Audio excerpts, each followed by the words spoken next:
Naam, wakati visa vya vurugu na migomo ya wanafunzi vikienea katika shule mbalimbali nchini, wanafunzi 10 wa shule ya wavulana ya Alliance wamekamatwa kuhusiana na moto ulioteketeza store ya shule hiyo. Tukio hilo limeongeza wasiwasi kuhusu usalama wa wanafunzi na hali ya nidhamu katika taasisi za elimu. Wadau katika sekta ya elimu sasa wanatoa wito kwa serikali kutangaza mapumziko katikati ya muhula kote nchini ili kupunguza mvutano na kuzuia matukio mengine kama hayo. Hata hivyo, serikali imesisitiza kwamba shughuli za masomo zitaendelea kwa kiasi kikubwa bila usumbufu mkubwa na imekataa pendekezo la kufungwa kwa shule hizo nchini. Anne Musungu ana mengi zaidi. Na sasa wimbi la machafuko limefika katika mojawapo ya taasisi za elimu zinazoheshimika zaidi nchini, shule ya upili ya vijana ya Alliance.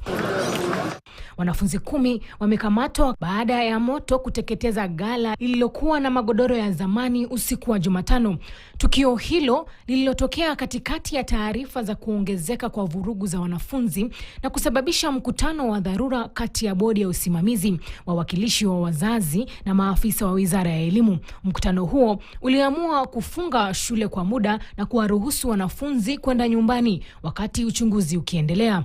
Mkuu wa shule David Kamau alifichua kuwa tukio hilo lilitanguliwa na vitendo vya utovu wa nidhamu mapema mchana, ambapo wanafunzi walihujumu mifumo ya umeme na taa katika madarasa 4.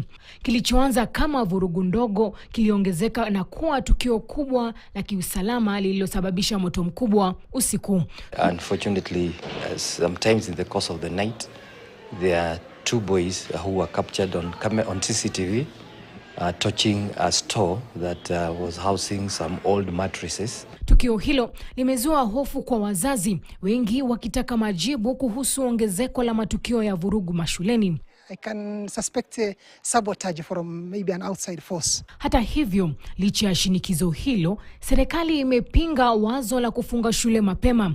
Akizungumza katika hafla ya siku ya kutoa tuzo katika shule ya upili ya Kenya High, katibu mkuu wa elimu ya msingi Julius Bitok alisema masomo yanaendelea vizuri nchini, akisisitiza kuwa vurugu hizo ni za shule chache. The school calendar remains unchanged and we are not going to change the school calendar. Half term will be on 24th as earlier communicated. Wakati hali ya machafuko ikiendelea kusambaa katika taasisi za elimu, baadhi ya shule tayari zimewapeleka wanafunzi nyumbani, huku nyingine zikiongeza ulinzi na kuzuia harakati za wanafunzi ndani ya shule. Kutoka shule za kitaifa hadi zile za kaunti, orodha ya shule zilizoathirika inaendelea kuongezeka. Anne Musungu, KTN, Nairobi.